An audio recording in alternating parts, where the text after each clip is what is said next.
નમસ્કાર મિત્રો, સરસ્વતી શિશુકુંજ ધોરણ 9-10 બંને માધ્યમ વિષય સંસ્કૃત વિડિયો 11 એમાં આજે આપણે રિવિઝન 3 સ્મપ્રયોગ અથવા તો ભૂતકાળ, આને તમે સ્મપ્રયોગ પણ કહી શકો અને ભૂતકાળ પણ તમે કહી શકો.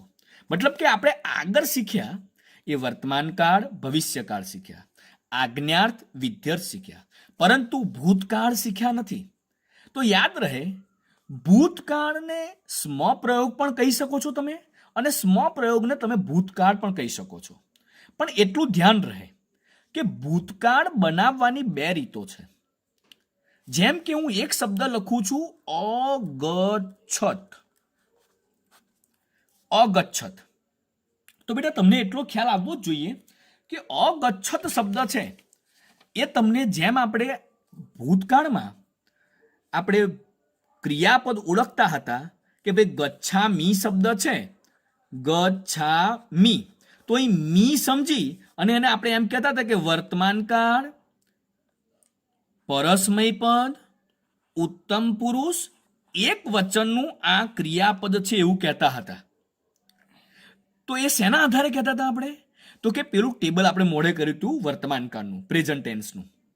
એ જ રીતે અહીંયા આગળ જો તમે ભૂતકાળનું પેલું ટેબલ તમે મોઢે કર્યું હોય તો ઝડપથી તમને અગચ્છત શબ્દ તમને ધ્યાનમાં આવી જશે બેટા. તરત જ તમને અગચ્છત શબ્દ ખ્યાલ આવી જશે કે અગચ્છત એ કયા કાળનું છે. તો બેટા હું તમને ચોક્કસ કહીશ કે હંમેશા કોઈ પણ ભૂતકાળનો શબ્દ હોય એ ભૂતકાળના શબ્દની આગળ અ આવે છે. અ જ્યાં આવે ત્યાં સમજી લેવું કે આખો શબ્દ તમારો ભૂતકાળનો બને છે. પરંતુ કોઈક સમય એવું બને છે કે અ નથી આવતો અને પાછળ ભૂતકાળનો પ્રત્યય આવી જાય છે, તો પણ એ ભૂતકાળનું રૂપ બનતું હોય છે, પરંતુ એ જ્વલ્લે જેવું બનતું હોય છે. પણ દરેક ભૂતકાળના ક્રિયાપદની આગળ અ અવશ્ય આવે છે. બરાબર? તો અહીં મિત્રો અ આવ્યો છે એટલે તમારો ભૂતકાળ તો નક્કી થઈ જ જશે કે આ કયા કાળનું રૂપ છે? ભૂતકાળનું રૂપ છે. પરંતુ એ ભૂતકાળ કયું પદ છે? પરસ્મય પદ છે કે પછી આત્મનેય પદ છે?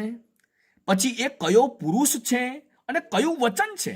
જો એ તમારે જાણવું હોય તો તમારે ભૂતકાળના પ્રત્યયો મોઢે કરવા જ પડે, ચાલે નહીં.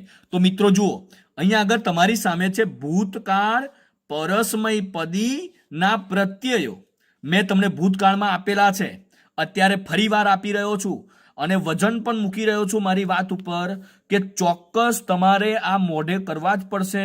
જો મોઢે નહીં કરો તો તમને આની અંદર કોઈ જ ખબર પડશે નહીં, એનું ધ્યાન રાખજો.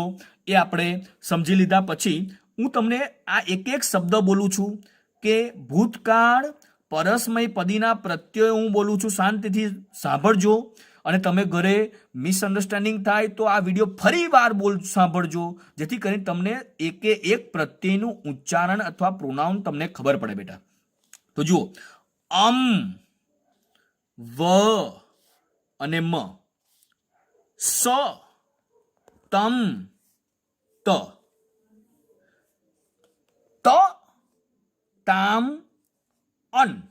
હવે અહીંયા આગળ ડિફરન્સ છે. જોજો, અહીં ત એ આખો છે એટલે હું બોલ્યો ત, અને અહીંયા આગળ છે ત, એ અડધો ત છે બેટા. ઇટ મીન્સ કે હું તમને ત્યાં આગળ ત અડધો બોલ્યો છું. એટલે જો આ પ્રોનાઉન તમે વિડીયોને વારંવાર જોતા રહેજો, વારંવાર રિપીટ કરતા રહેજો, એટલે આનું પ્રોનાઉન તમને ખ્યાલ આવી જશે. આ મેં કહ્યું તમને ભૂતકાળ પરસ્મય પદ ના પ્રત્યયો. એવી જ રીતે ભૂતકાળ આત્મનેય પદીના પ્રત્યયોનું પ્રોનાઉન કરું છું, હું બોલું છું, એ ધ્યાનમાં રાખજો.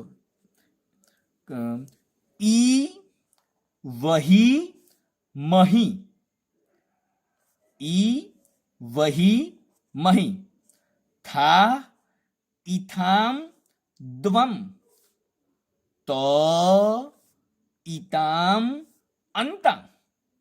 તો બેટા આ તમને ભૂતકાળના પ્રત્યયો તમને મોડે હોય તો જ તમે અહીં ગચ્છત શબ્દ જે છે એને તમે ઓળખાઈ શકો. તો જો બેટા અહીં ત પ્રત્યય લાગ્યો, કયો લાગ્યો? ત. આ ભૂતકાળ છે તો ખબર પડી જ જઈ શેના આધારે, તો કે અ લાગ્યો એના આધારે. પણ ભૂતકાળ કયું પદ છે તો એ તમારે જાણવું હોય તો અહીં પાછળ કયો લાગ્યો છે, તો પ્રત્યય લાગ્યો છે. તો અહીંયા આગળ ફરી મૂકું છું બેટા, આ તો પ્રત્યય છે. અહીંયા આગળ જુઓ તો પ્રત્યય એ કયા કાળનો છે, તો કે જુઓ ભૂતકાળ, પરસ્મય પદ, અન્ય પુરુષ અને એક વચનનો પ્રત્યય છે. જુઓ તો બરાબર છે. તો આટલું સમજી લીધા પછી તમે આને ચોક્કસ કહી શકશો કે ભૂતકાળ, પરસ્મય પદ, અન્ય પુરુષ, એક વચનનું આ રૂપ બને છે. હવે જો તમને આટલું સમજતા ફાવી જાય બેટા તો તમને ચોક્કસ છે કે આ સ્મ પ્રયોગ તમને આવડી જશે. તો જુઓ બેટા, તમને ભૂતકાળનો પ્રત્યય તમને ખ્યાલ આવી ગયો કે અગચ્છત એ ભૂતકાળ, પરસ્મય પદ, અન્ય પુરુષ, એક વચન છે. તો આપણે જ્યારે તમને પાછળ લખ્યું હોય કે સ્મ પ્રયોગ કરો, પ્રયોગ કરો અથવા સ્મ યુઝ એવું તમને લખ્યું હોય તો બેટા એટલું યાદ રાખવાનું કે હંમેશા સ્મ પ્રયોગ જ્યારે કરવાનો થાય ત્યારે એટલું ચોક્કસ ધ્યાન રાખવાનું બેટા કે સ્મ શબ્દ જ્યારે મૂકવાનો થાય ત્યારે વર્તમાન કાળના ક્રિયાપદની પાછળ જ સ્મ મુકાય છે. ફરી હું બોલું છું, બહુ ધ્યાનથી સમજજો બેટા કે સ્મ પ્રયોગ જ્યારે પૂછાય ત્યારે એટલું ધ્યાન આપવાનું કે સ્મ એ પ્રેઝન્ટ ટેન્સ ની પાછળ જ મુકાય છે, વર્તમાન કાળની પાછળ જ સ્મ મુકાય છે. હવે તમે જુઓ બેટા, અહીં અગચ્છત શબ્દ મૂક્યો મેં. અગચ્છત તો તમે મને કહી દીધું કે આ તો કે ભૂતકાળનું છે. તો પછી ભૂતકાળમાં તમારે જો સ્મ મૂકવો હોય તો એટલું ધ્યાન રહે બેટા કે આ જે તમારું અગચ્છત રૂપ છે એને તમારે વર્તમાન કાળ બનાવવું પડે. તો વર્તમાન કાળ તમે કેવી રીતે બનાવશો એ ધ્યાનમાં લો બેટા. તો જુઓ, અહીં આગળ તમારું ભૂતકાળ, પરસ્મય પદ, અન્ય પુરુષ, એક વચનનું આ રૂપ છે અને તમને પાછળ ઇન્સ્ટ્રક્શન આપવામાં આવ્યું છે કે ભાઈ સ્મનો પ્રયોગ કરો આની અંદર. તો સ્મનો પ્રયોગ તમે કેવી રીતે કરી શકશો બેટા? તો જુઓ, અહીં અગચ્છત એ ભૂતકાળ છે તો ભૂતકાળની જગ્યાએ તમે નીચે વ મૂકી દો. વર્તમાન કાળ, પરસ્મય પદ, અન્ય પુરુષ, એક વચનનો પ્રત્યય કયો છે એ ધ્યાનમાં લઈ લો. તો તમે વર્તમાન કાળના રૂપો તો મોડે કર્યા જ છે. તો વર્તમાન કાળ, પરસ્મય પદ, અન્ય પુરુષ, એક વચનનો પ્રત્યય કઈ છે? તો જુઓ બેટા, આ નીચે છે જુઓ, વર્તમાન કાળ, પરસ્મય પદ, અન્ય પુરુષ, એક વચનનો પ્રત્યય કયો છે? તી છે. તો જુઓ, અહીં આગળ ગચ્છ શબ્દ છે, ગચ્છત શબ્દ છે, એને આપણે તી લગાડવો પડે. તો અહીં આગળ જુઓ બેટા, અગચ્છત શબ્દ છે. બરાબર? તો અગચ્છત શબ્દમાં સૌ પ્રથમ અ એ ભૂતકાળ છે તો અ નીકળી જશે. તો એ ભૂતકાળનો પ્રત્યય છે એટલે તો નીકળી જશે. રહ્યું શું? ગચ્છ. અને એને આપણે કયો પ્રત્યય લગાડવાનો છે? વર્તમાન કાળનો પ્રત્યય લગાડવાનો છે, ગચ્છતિ. સમજો, આ મૂળ શબ્દ રહ્યો આની અંદર ગચ્છ, પાછળ છે તી. આ બેને ભેગું કરીએ તો શું થાય છે? ગચ્છતિ. હવે જુઓ, અગચ્છત એ ભૂતકાળનું રૂપ હતું, આપણે બનાવ્યું વર્તમાન કાળનું રૂપ. તો જ્યારે રૂપ વર્તમાન કાળનું બને ત્યાર પછી એની પાછળ આપણે શું મૂકવાનું આવે છે? સ્મ. આટલું સમજી લીધા પછી બેટા હું તમને ડાયરેક્ટ આવે બોર્ડના પેપરમાં તમને કેવી રીતે પૂછાય છે એની ઉપર આગળ વધીએ. તો બોર્ડના પેપરમાં કેવી રીતે પૂછાય છે? તો જુઓ, બોર્ડના પેપરમાં આવી રીતે એક જ ક્રિયાપદ નથી પૂછાતું, આખું વાક્ય પૂછાય છે. અને વાક્યમાં આપણે આઈડેન્ટિફાય કરવું પડે છે વર્બ, ક્રિયાપદ. ક્રિયાપદ જ્યારે આપણે આઈડેન્ટિફાય કરીએ ત્યાર પછી આપણે સ્મનો પ્રયોગ કરી શકીએ છીએ. તો જુઓ, તમારી સામે મૂકું છું બોર્ડમાં કેવી રીતે પૂછાય છે એ વાક્યો. તો જુઓ બેટા, તમે પહેલું એની ઇન્સ્ટ્રક્શન સાંભળી લો. આ ચાલે છે ભૂતકાળ જ બેટા. ભૂતકાળને આપણે સ્મ પ્રયોગ પણ કહી શકીએ અને સ્મ પ્રયોગને તમે ભૂતકાળ પણ કહી શકો છો. એમાં કોઈ ફેરફાર છે નહીં. પણ બોર્ડમાં તમને કેવી રીતે પૂછાય છે શાંતિ સમજો બેટા, કે અધો દત્તે દત્તાનામ વાક્યાનામ, એટલે કે નીચે આપેલા વાક્યોમાં સ્મ પ્રયોગમ કૃત્વા, સ્મ પ્રયોગ કરીને વાક્યમ પુનઃ લિખત, વાક્ય ફરીથી લખો. તો જુઓ બેટા, આ રીતે તમને બોર્ડમાં પૂછાય તો તમે મને કહી શકો કે બોર્ડમાં સાહેબ આ રીતે પૂછાય તો અહીં અલગ શબ્દ તો આપ્યો નથી. તો એટલું ધ્યાન રહે બેટા કે અહીં અલગ શબ્દ આપવે નહીં, પણ આખા વાક્યમાં સ્મનો પ્રયોગ કરવાનું કહે છે. તો આખા વાક્યમાં સ્મનો પ્રયોગ કરવો હોય તો સૌ પ્રથમ આ વાક્યમાં આપણે ક્રિયાપદ શોધવું પડે, વર્બ શોધવું પડે. તો એટલું ધ્યાન રાખજો કે કોઈ પણ વાક્યમાં વર્બ એ વાક્યના અંતે જ જોવા મળે છે. હંમેશને માટે લૌકિક સંસ્કૃતમાં ક્રિયાપદ વાક્યના અંતે આવે છે.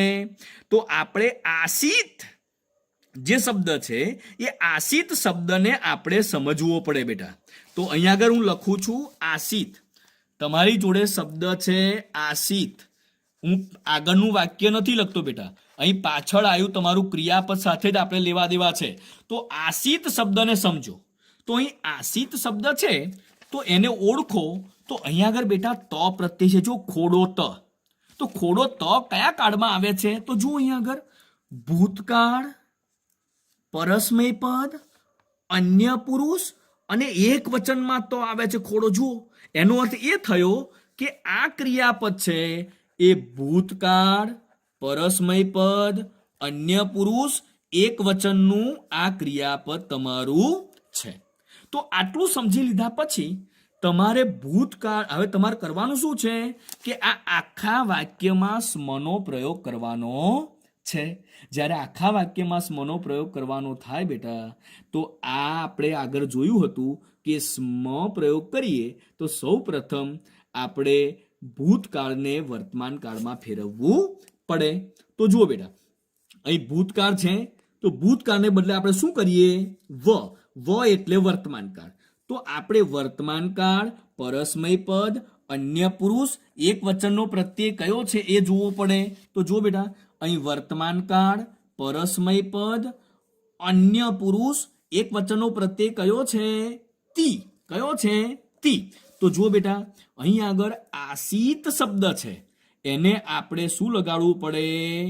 આ શીત શબ્દ છે, એ શબ્દ જે છે એને આપણે સ્ટોપ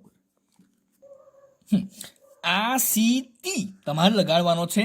આસિતી એટલે કે આ શબ્દ થઈ ગયો તમારો આસિતી. આ વર્તમાન કાળ થયું અને પાછળ તમારો મૂકવામાં આવે છે સ્મ.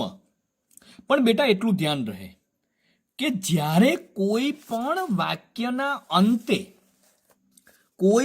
વાક્યના અંતે આસિત શબ્દ આવે તો આસિત શબ્દનું પર્ટિક્યુલર એક પ્રેઝન્ટ ટેન્સ એટલે કે વર્તમાન કાળનો શબ્દ છે. એને શાંતિથી સમજી લો કે જ્યારે આસિત શબ્દ આવે ત્યારે આંખો મીચીને તમારે અસ્થિ શબ્દ મૂકી દેવાનો. સમજી લો, આસિત શબ્દ જ્યારે આવે તો એનું પ્રેઝન્ટ ટેન્સ થાય છે અસ્થિ. આ રીતે કરો તો પણ ચાલે, પરંતુ સવિશેષ આ તમારા માટે સુલભ રહેશે. જ્યારે આસિત શબ્દ આવે ત્યારે તમારે મૂકવાનો રહે છે અસ્થિ. એટલે કે ભૂતકાળમાંથી જ્યારે તમે વર્તમાન કાળમાં બનાવો છો ત્યારે અસ્થિની પાછળ તમારે મૂકવાનું આવે છે સ્મ. હંમેશા તમને ખબર છે કે સ્મ એ પ્રેઝન્ટ ટેન્સ એટલે કે વર્તમાન કાળની પાછળ જ સ્મ મૂકવામાં આવે છે. એના સિવાય કોઈ પણ જગ્યાએ સ્મ મૂકવામાં આવતો નથી. ના ભૂતકાળની પાછળ મુકાય, ના ભવિષ્યકાળની પાછળ મુકાય, ન આજ્ઞાર્થની પાછળ મુકાય, ન વિદ્યાર્થની પાછળ મુકાય. સ્મ કોની પાછળ મુકાય? તો વર્તમાન કાળની પાછળ જ મુકાય છે.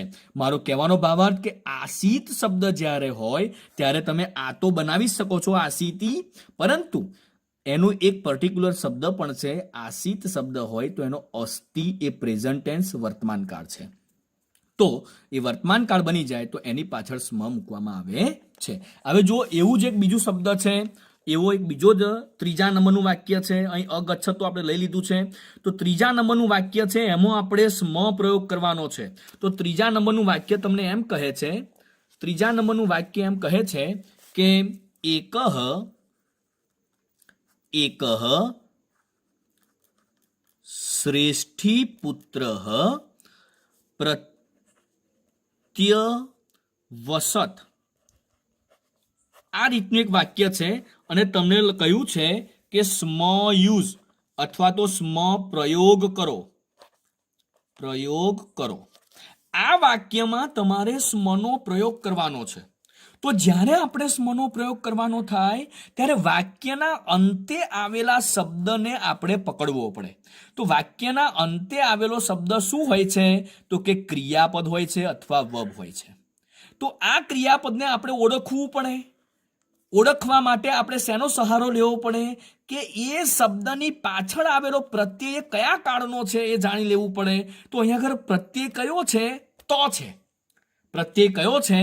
તો પ્રત્યય એ કયા કાળનો છે? તો આપણે જોઈ લો, ભૂતકાળ, પરસ્મય પદ, અન્ય પુરુષ, એક વચનનો પ્રત્યય છે ત. જોયું તમે બધાએ? ભૂતકાળ, ફરી જોઈ લો, ભૂતકાળ, પરસ્મય પદ, અન્ય પુરુષ, એક વચનનો પ્રત્યય છે ત. તો એનો અર્થ એ થયો કે પ્રત્યવસત એ ભૂતકાળ, પરસ્મય પદ, અન્ય પુરુષ, એક વચનનું આ રૂપ બને છે. તો જુઓ બેટા, આપણે તો સ્મનો ઉપયોગ કરવાનો હોય તો તમને બધાને ખ્યાલ છે કે સ્મ હંમેશા શેની પાછળ બેસે છે? તો કે વર્તમાન કાળની પાછળ જ સ્મ દાદા બેસે છે. તો એટલું યાદ રહે કે આ તો તમારું ભૂતકાળ છે, તો ભૂતકાળને બદલે આપણે શું બનાવવાનો છે? વર્તમાન કાળ. તો પ્રત્યવસતને વર્તમાન કાળનો પ્રત્યય લગાડવાનો છે. તો વર્તમાન કાળનો કયા પદ, કયો પુરુષ ને કયા વચનનો? તો જુઓ, વર્તમાન કાળ, પરસ્મય પદ, અન્ય પુરુષ, એક વચનનો પ્રત્યય પ્રત્યવસતને લાગશે. તો જુઓ બેટા, વર્તમાન કાળ, પરસ્મય પદ, અન્ય પુરુષ, એક વચનનો પ્રત્યય કયો છે? તો જુઓ આ રહ્યો, વર્તમાન કાળ, પરસ્મય પદ, અન્ય પુરુષ, એક વચનનો પ્રત્યય છે તી. કયો છે? તી. ફરી એકવાર જોઈ લો, વર્તમાન કાળ, પરસ્મય પદ, અન્ય પુરુષ, એક વચનનો પ્રત્યય છે તી. આટલું જોઈ લીધા પછી આ પ્રત્યવસત શબ્દ છે તો ડાયરેક્ટ તમારે પ્રત્યવસતી બની જાય કે ન બની જાય એ મને કહો બેટા. કેમ બની જાય? કારણ કે તો પ્રત્યય છે એ તો ભૂતકાળનો છે. તો ભૂતકાળનો જે તો પ્રત્યય છે એ તો આપણે કાઢવો જ પડશે, કારણ કે એમને વર્તમાન કાળ બનાવવું છે. તો તની જગ્યાએ આપણે કયો પ્રત્યય લીધો? તો તી. એટલે પ્રત્યવસતી એ તમારું વર્તમાન કાળનું રૂપ બની ગયું.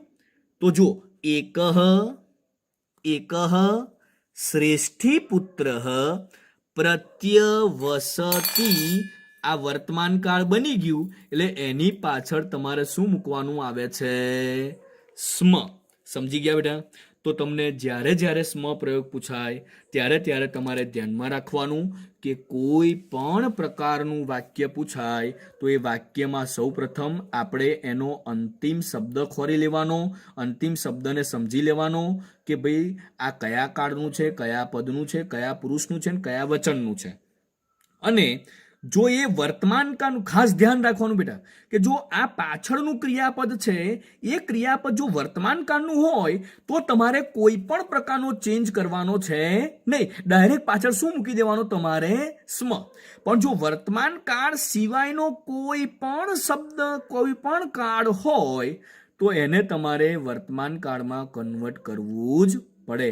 ત્યાર પછી જ એ સ્મ મુકાય છે. તો મિત્રો, આ છે રિવિઝન 3. એમાં તમને વધારે સમજ્યા હશો. મેં અંદર તમને વર્કશીટ પણ આપી છે, એમાં વધારે પ્રમાણમાં તમે પ્રેક્ટિસ કરી શકશો અને પ્રેક્ટિસ કરજો. આ તમારા રૂલ્સ રેગ્યુલેશન લખવાની જરૂર નથી, એ તો આપણે લખી ચૂક્યા છે. આ રિવિઝન 1, 2, 3, 4 અને 5 પાછળ આવવાના છે. આ બધા ફક્ત ને ફક્ત તમારે સમજવા માટે જ છે, એક રિવિઝન સ્વરૂપે છે. એટલે આમાં તમારે બીજું કશું જ લખવાનું નથી તમારી નોટબુકમાં, પણ લખવાનું છે એક કે એની પાછળ મેં જે તમને લેસન આપ્યું છે, જે વર્કશીટ આપી છે, જે વધારાના પ્રશ્નો આપ્યા છે, એ તમારે પ્રેક્ટિસ સ્વરૂપે તમારી નોટબુકમાં લખવાના છે. એ સિવાય તમારે લખવાના નથી. આટલું સમજી લીધા પછી બેટા અહીં આગળ તમારું વર્બ પરિચય, ક્રિયાપદનો પરિચય એ આપણે પૂર્ણ કરવા જઈ રહ્યા છીએ. ફરી એકવાર ધ્યાન લઈ લઈએ કે વર્તમાનકાળ જોયો, ભવિષ્યકાળ જોયો, આજ્ઞાર્થ જોયું, વિધ્યર્થ જોયું અને છેલ્લે આપણે ભૂતકાળ પણ જોયું. પણ ભૂતકાળને આપણે કેવા સ્વરૂપે જોયું? તો કે સ્મ પ્રયોગના સ્વરૂપે જોયું. બોર્ડમાં તમને ભૂતકાળ ચોખ્ખો પૂછાતો નથી, પણ બોર્ડમાં તમને એમ પૂછે છે કે સ્મ પ્રયોગ કરો વાક્યમાં. તો મેં તમને વાક્યમાં સ્મ પ્રયોગ કેવી રીતે થાય એ મેં તમને બતાવ્યું. એમાં સૌપ્રથમ વાક્યનો ક્રિયાપદ શોધવાનું, ક્રિયાપદ શોધ્યા પછી એ કયા કાળનું છે એ જાણી લેવાનું. અને જો એ કાળ વર્તમાન કાળ હોય તો ચેન્જ કરવાની જરૂર નથી, ડાયરેક્ટ એની પાછળ સ્મ મૂકી દેવાનો. પણ જો એ વર્તમાન કાળ ન હોય તો એટલું ધ્યાન રાખવાનું બેટા કે ત્યાં આગળ તમારે વર્તમાન કાળમાં એ ક્રિયાપદને ફેરવવું જ પડશે. વર્તમાન કાળમાં એ વાક્ય શબ્દને ફેરવી દેશો તો એની પાછળ સ્મ મૂકી દેવાથી આખું વાક્ય તમારું સ્મ પ્રયોગનું બનીને ઊભું રહેશે. હું માનું છું કે આ રિવિઝનમાં તમને સવિશેષ ખ્યાલ આવ્યો હશે. એ પરથી જય હિન્દ, જય ભારત.